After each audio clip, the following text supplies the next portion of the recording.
फासले ऐसे भी होंगे ये कभी सोचा न था। सामने बैठा था मेरे और वो मेरा न था। वो कि खुशबू की तरह फैला था मेरे चार सू।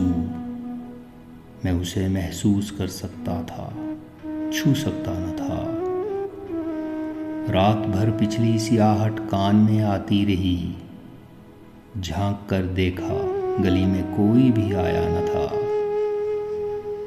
मैं तेरी सूरत लिए सारे ज़माने में फिरा, सारी दुनिया में मगर कोई तेरे जैसा न था। आज मिलने की खुशी में सिर्फ मैं जागा नहीं, तेरी आंखों से भी लगता है कि तू सोया न था। ये सभी वीरानियां उसके जुदा होने से थीं। आंख धुंधलाई हुई थी, शहर धुंधलाया न था। सैकड़ों तूफान लफ्ज़ों में दबे थे ज़ेरे लब। एक पत्थर था खामोशी का कि जो हटता न था। याद करके और भी तकलीफ़ होती थी अदीम। भूल जाने के सिवा अब कोई चारा न था।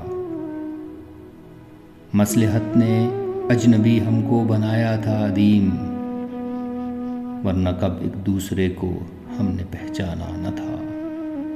वरना कब एक दूसरे को हमने पहचाना न था। फासले ऐसे भी होंगे ये कभी सोचा न था। सामने बैठा था मेरे